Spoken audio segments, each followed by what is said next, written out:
নমস্কার বন্ধুরা, আজকে রান্না করেছি গুলায়া মাছের তেল কষা। অনবদ্য স্বাদের এই রান্নাটি করতে আমার লেগেছে মাত্র 10 মিনিট। খুবই কম সময়ে হোটেলের স্বাদে এই রান্নাটি হলে দুপুরের খাবারটা একেবারে জমে যাবে। গুলায়া মাছটা অনেকেই খেতে চান না, কিন্তু বিশ্বাস করুন, এভাবে রান্না করলে এর স্বাদটা একদম মুখে লেগে থাকবে। তাহলে চলুন চলে যাই আজকের রেসিপিতে।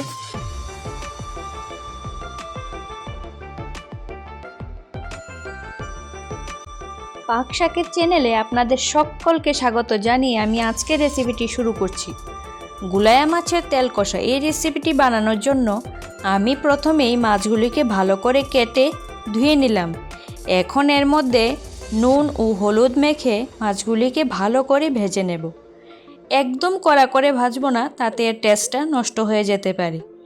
এই মাছগুলি তেলে ছাড়লে ফুটে উঠতে পারে, তাই মাছগুলি ভাজার সময় কড়াইতে তেল কম দিয়ে চুলার আঁচটা কমিয়ে মাছগুলি ভেজে নিলাম। মাছগুলি আমি লোহার কড়াইতে ভেজে নিলাম, এতে করে মাছগুলি লেগে যাওয়ার বা ভেঙে যাওয়ার চান্সটা কমে যায়।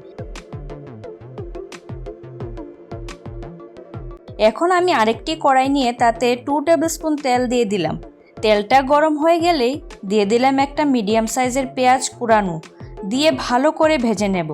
আজকের রান্নাতে আমি বাটা মশলার ঝামেলাটা রাখি। পেঁয়াজটা একটু ভাজা ভাজা হয়ে গেলেই দিয়ে দেব 1 টেবিল স্পুন রসুন কুড়িয়ে। এখন একটু টাইম নিয়ে ভাজা ভাজা করে দিয়ে দেব 1 টেবিল স্পুন লাল লঙ্কার গুঁড়ো, 1 টিস্পুন হলুদ গুঁড়ো এবং 1 টিস্পুন জিরে গুঁড়ো ও একটু জল দিয়ে ভালো করে কষিয়ে নেব।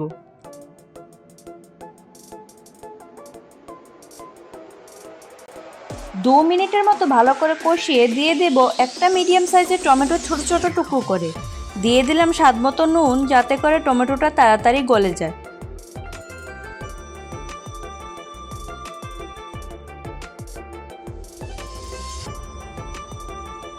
আবারও 2 মিনিট টাইম দেওয়ার পর দেখা গেল তেলটা ভেসে উঠছে।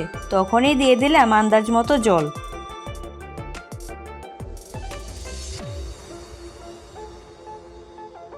দু মিনিট ধরে জলটা ফুটছে। এখন দিয়ে দিলাম মাছগুলো সহ আরও 2 মিনিট ফুটন্ত অবস্থায় দিয়ে দিলাম 2টা কাঁচামরিচ চিড়ে। অল্প চিনি দেব স্বাদ ও কালার দুটোকেই এনহ্যান্স করার জন্য।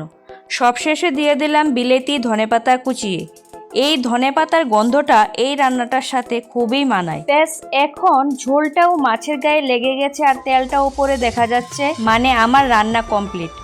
এভাবে বানিয়ে গরম ভাতের সাথে অবশ্যই ট্রাই করবেন। যদি রেসিপিটা ভালো লেগে থাকে তাহলে একটা লাইক দিয়ে কমেন্টে আপনার নামটা লিখে যাবেন, তাতে আমার একটু উপকার হবে এবং আগামী দিনে আরও ভিডিওস বানানোর জন্য উৎসাহিত হব। ধন্যবাদ সবাইকে। দেখা হচ্ছে আবারও একটি নতুন ভিডিওতে। টাটা।